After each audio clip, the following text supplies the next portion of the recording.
पुरी के मंदिर में भगवान कृष्ण, बलराम और सुभद्रा की आंखें फैली हुई क्यों हैं?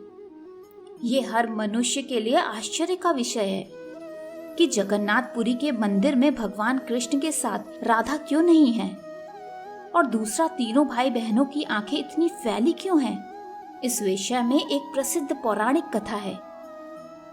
एक बार माता यशोदा माता देवकी के साथ द्वारका पधारी। वहां कृष्ण की रानियों ने माताओं से कृष्ण के बचपन की लीलाओं का वर्णन करने का अनुरोध किया। उनके साथ बहन सुभद्रा भी थी। माता यशोदा ने कहा कि वह उन्हें कृष्ण और उनकी गोपियों की लीलाएं तो सुना देंगी, पर यह कृष्ण कथा और बलराम के कानों तक नहीं पहुंचनी चाहिए। सुभद्रा द्वार पर पहरा देने के लिए तैयार हो गई। माता ने लीलाओं का गान शुरू किया। भगवान की लीला का रसपान करने में सब अपनी सुध बुध खो बैठे। सुभद्रा को भी पता नहीं चला कब भगवान श्री कृष्ण और बलराम वहां आ गए और उनके साथ ही कथा का आनंद लेने लगे। बचपन की मधुर लीलाओं को सुनते सुनते उनकी आंखें फैलने लगी। सुभद्रा की भी यही दशा हुई। वह आनंदित होकर पिघलने लगी। उसी समय श्री नारद जी वहां पधारे। किसी के आने का एहसास होते ही कथा रुक गई।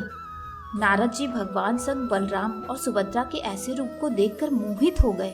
वह बोले, भगवान, आपका यह रूप बहुत सुंदर है। आप इस रूप में सामान्य जन को भी दर्शन दें। तब भगवान कृष्ण ने कहा कि कलयुग में वह इस रूप में अवतरित होंगे।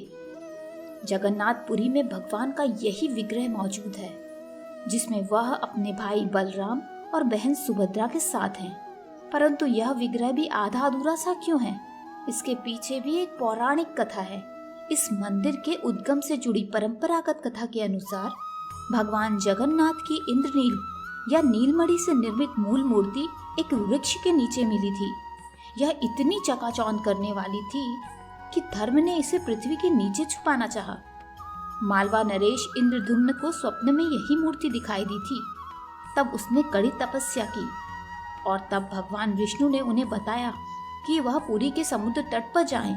उन्हें एक दारू का लट्ठा मिलेगा, उसी लकड़ी से वह मूर्ति का निर्माण कराएं। राजा ने ऐसा ही किया और उसे लकड़ी का लट्ठा मिल भी गया।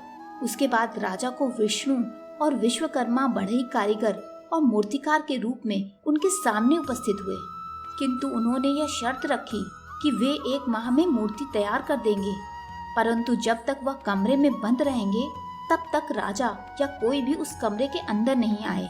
माह के अंतिम दिन जब कई दिनों तक कोई भी आवाज नहीं आई तो उत्सुकतावश राजा ने कमरे में झांका और वह वृद्ध कारीगर द्वार खोलकर बाहर आ गया और राजा से कहा कि मूर्तियां अभी अपूर्ण हैं, उनके हाथ अभी नहीं बने थे। राजा के अफसोस करने पर मूर्तिकार ने बताया कि वह सब दैववश हुआ है और यह मूर्तियां ऐसे ही स्थापित होकर पूजी जाएंगी। तब वहीं तीनों जगन्नाथ, बलभद्र और सुभद्रा की मूर्तियां मंदिर में स्थापित की गईं। राधे राधे।